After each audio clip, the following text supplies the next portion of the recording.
Hey everyone, and welcome to another episode of Monkeying Around Reviews. Today we are outside because we are going to be taking a look at this Foloda Fireproof document bag.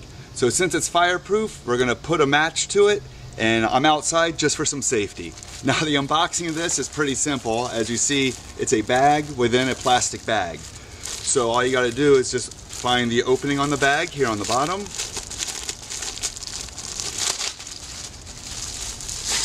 And here it is. Get rid of the plastic. Now it has a little bit of weight to it. When I weighed it before I brought it outside, it was about 7.5 ounces. So it's not super heavy, but you do have some weight to it. The outside of this is a silicone fiber. So you do have a little bit of a bumpiness to it, but it's not itchy, it's not scratchy. The inside of it, you open up the Velcro. And then inside here, it's got that same feel to it. Now it says online that this is a aluminum inside, like aluminum foil, but to me the inside looks just like the outside. So I think it's more of the silicone fiber with the fiberglass inside of it to make it fireproof. Now this is not waterproof, but it is water resistant. So they say it's good for like a sprinkler system or rain. So if there happens to be a fire and you grab this and it's raining outside, everything in here should still be protected. This has a nice size to it. It's about 12 inches by 15 inches. So as you see, if I grab this piece of paper, which is a regular 8.5 by 11 piece, I can put it in here and there's plenty of room. So that's in there for our test. They say that you can put in jewelry or some electronics just to keep it in here to be protected, and there's plenty of room. Because as you see, if I open it, it actually has a nice sized mouth. So even with the Velcro closed on it, it'll give some play for some extra space. So the first thing I'm going to do here is I've got my heat gun so we can see what this registers at. So I'm just going to hit it there. And right now I'm reading a 92.1 degree. So I am now going to take my lighter and I'm just going to put it right to this and see what happens. It says that this can take up to 1,000 degrees Fahrenheit. Obviously this is nowhere near that, but this is all I can do to test it. So we're going to light it and we're just going to let it sit here. Now as you see, it's smoking. Like when the fire hits it, you get a little bit of smoke coming from it. And it's got a little bit of a burn area, but it is not catching on fire. I'll even just sit it there for a second where you can see it turning brown, but it is not catching on fire at all.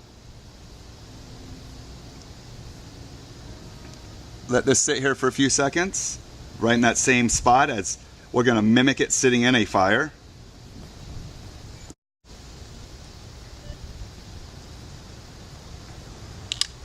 Alright, that was a good amount of time. Now we're going to take the heat gun and see what it's reading now. So I'm reading 400 degrees, 422, 375, 398, 390, right on there. So it's really hot. If I just go up here where there was no flame, I'm right around 101 degrees, which is close to what we were right before we started. Once again, come right down here, and it's 280. So I mean, it's got at least 300, 400 degrees that we've gotten up to. Well within the 1,000 degree that it should be. So if we take a look at it, you will see that there is a burn mark, but the fabric is in good quality. We will open this up, pull out the piece of paper, and on the bottom, it is good. There's a little bit of a burn to it, right from where it was sitting, but it is cool to the touch. So we take the heat gun to the piece of paper, 98.9, and we take it to where it's the burn mark, 98.8. It's actually cooler than the paper. So we will put this back in here, close it back up, and I have some water right here.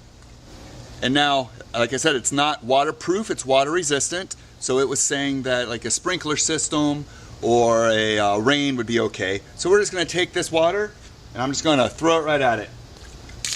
Both sides. You can see that it's beading up, kind of like a wax job on a car. empty out the rest of it. So we have now doused water on both sides of the bag. Open this bag back up, pull out the paper, and the paper is dry. Before I ended this review, I wanted to test one more thing. Since it did burn the paper, that we can see right here, it's a little bit of a burn on it, I'm going to go ahead and put in a couple of pieces down here, and we're going to light it as well, and we're going to see if it just happens to get the outside document, and if it does that, then we know just put a piece of paper on the outside of whatever you have in there, and it should keep it protected. All right, so we've done the test, or we've done the reburn. I'm going to take the reading, just under 300 degrees, about 285, and now I'm going to pull out the pieces of paper from here, and we're going to see if it burnt these as well. So it looks like it got just, So it looks like it got just one of the pieces, so or two of the pieces. So those are probably the ones that were sticking down. So it seems to be just the edges because I had them pushed all the way down to the bottom. All right, now that we're seeing that it is burning just the bottoms, I want to test it here in the center. So I put another document in here, and we're going to give this one a test by just lighting right here in the center and letting it sit for a second, and we're going to see what happens. Trying not to burn myself while I do this. I might want to put one of those "do not try this at home" on the bottom. All right, so we'll give it a test. 355 degrees, so it's nice and hot. Open it back up, pull out the paper, and it's clean. So there you have it.